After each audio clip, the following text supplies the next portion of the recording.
Հայկական ծագում ունեցող ապրանքների արտահանման ծավալները 2025 թվականին զգալի աճ են գրանցել, տեղեկությունը հայտնել է էկոնոմիկայի նախարար Գևորգ Պապոյանը։ Նախորդ տարի հայկական ծագում ունեցող ապրանքների արտահանումը 2021 թվականի համեմատ աճել է շուրջ 72%-ով, բացարձակ աճը կազմել է 1 միլիարդ 863.6 միլիոն դոլար։ Միևնույն ժամանակ 2024 թվականի համեմատ արտահանման աճը կազմել է շուրջ 10% կամ 388.9 միլիոն դոլար։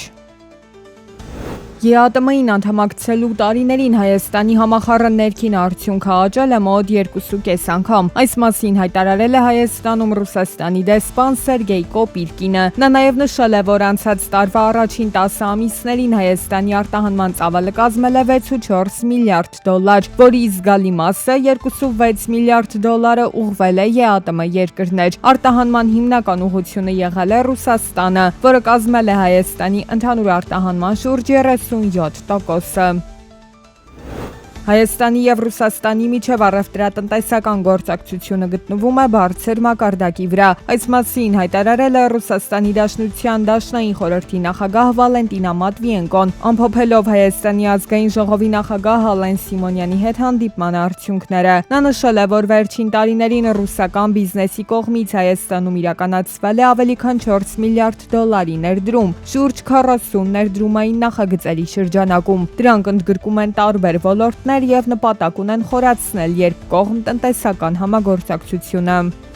Պետական եկամուտների կոմիտեի նախագահ Էդուարդ Հակոբյանը հյուրընկալել է Հայաստանում Իրանի Իսլամական Հանրապետության նորանշանակ արտակարգ և լիազոր դեսպան Խալիլ Շիրղոլամիին։ Հանդիպման ընթացքում արձանագրվել են բեռնատարների օրական միջին թողունակության էական ցուցանիշներ, ինչպես նաև նշվել է, որ փոխադարձ պայմանավորվածությունների շնորհիվ զգալիորեն ավելացել են Հայաստան-Իրան առևտրաշրջանառության ծավալները։ Ընթացող բարեփոխումների շրջանակում նախատեսվում է առաջիկա տարվա ընթացքում սահմանը ամբողջությամբ վերազինել նոր սարքավորումներով։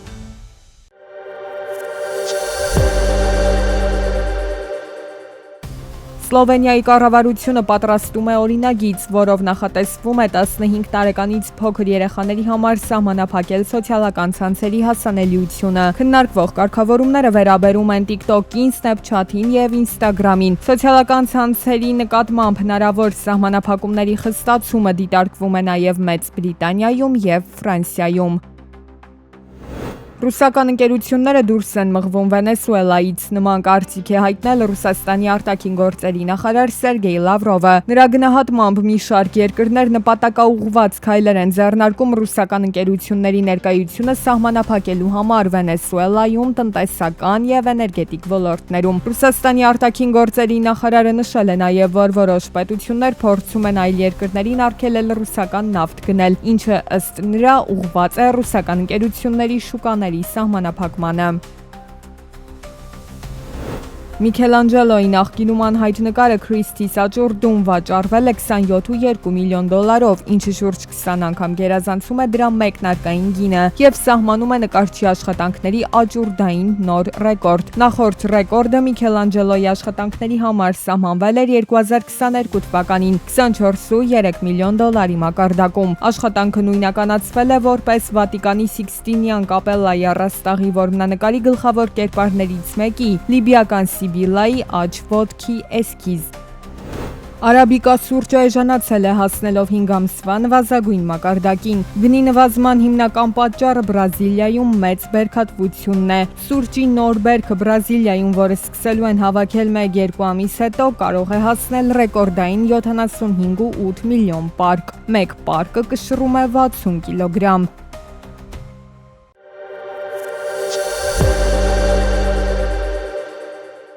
Մոտ 2 տարվա աշխատանքի համար նախարար Պապոյանը հետևյալ ձևակերպումն է տալիս։ 2 տարի առաջ երբ որ նշանակվում էի նախարար,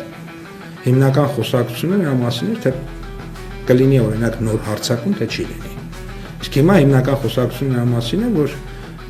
ինչ ապրանքը հնարավոր է վաճառել կամ չվաճառել եւ բենզինի գինը ենթադրենք ինչքանով իջավ կամ չիջավ։ Խոսքը բնականաբար Ադրբեջանի հետ հարաբերությունների մասին է։ Ի հակառակ հայկական կողմից հնչող լավատեսական հայտարարությունների Ադրբեջանը դեռևս խուսափում է Հայաստանը որպես տարանցիկ երթուղի դիտարկել։ Հայկական կողմը ճանապարհները բացել է, ադրբեջանական կողմը այդ ճանապարհներով բեռներ չի տեղափոխում։ Հայաստանն արդեն ներկրել է ադրբեջանական բենզին եւ դիզելային վառելիք, բայց հայկական ծագման արտադրանք չկա, որն արտահանվել է Ադրբեջան։ Բայց կողմերը փոխանակվել են այդ ցանկերով եւ գործարար միջավայրը այդ թվում նաեւ իրենք են մեզ երկար ցանկ տվել եւ մենք իրենց եւ գործարար միջավայրը կարծում ենք, որ ժամանակի ընթացքում կարձագանքի։ Նման իրավիճակը նախարարը մասնավորի հետ է կապում։ Պետությունը պայմաններ ստեղծել է։ Գործարար հատվածից դեռևս ցանկություն չի առաջացել Ադրբեջանի հետ տնտեսական ու առևտրային կապեր հաստատել։ Շուկաները դեռևս միմյանց բավականին անծանոթ են, ինչպես մեր շուկան իրենց համար, այնպես էլ իրենց շուկան մեր համար։ Եվ սրա համար իմ կարծիքով պետք է ժամանակ։ Թուրքիայի հետ սահմանին էլ արդեն լիարժեք պատրաստ է Մարգարայի կամուրջը, ստեղծվել են բոլոր պայմանները թե մաքսային, թե սահմանապահ ծառայությունները լիարժեք մատուցելու համար։ Ունենք հնարավորություն այդ սահմանը բացվելու եւ հուսով եմ, որ առաջիկայում դրական լավ լուրեր կլինեն։ 2025-ի առաջին եռամսյակում հանրապետությունում գրանցվել է 5.2% տնտեսական աճ, երկրորդ եռամսյակում 6.4%, երրորդ եռամսյակում 6.2%։ Թեև վիճակագրական տվյալները տնտեսական աճ են ցույց տալիս, փաստացի արտահանման եւ ներմուծման կրճատում է արձանագրվել։ Էկոնոմիկայի նախարարը այս հանգամանքը պայմանավորում է ոսկու վերարտահանման կրճատումներով։ Վերարտահանումը նվազել է, բայց Հայաստանը կարձունահանի իր ոսկին։ Ամուլսարի ոսկու հանքի շահագործման համար նախատեսված $750 միլիոն կատարվել է $550 միլիոն չափով ներդրում։ Պապոյանը վստահեցրեց, հանքավայրում արդյունահանումը կսկսվի արդեն այս տարի։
Մեքենա վարելու իրավունքը ինքնաշխատ կդադարեցվի, երբ Արմեդում առողջական խնդիր գրանցվի։ Համապատասխան տեղեկությունը ինքնաշխատ կերպով կփոխանցվի ներքին գործերի նախարարության էլեկտրոնային ռեգիստր, ինչի արդյունքում վարորդական իրավունքը կդադարեցվի առանց լրացուցիչ վարչարարության։ Սահմանափակումների պատճառ կդառնան հոգեկան առողջության հետ կապված խնդիրները, թմրամիջոցների կամ հոգեմետ հոգեներգործուն նյութերի օգտագործմամբ պայմանավորված հիվանդությունները։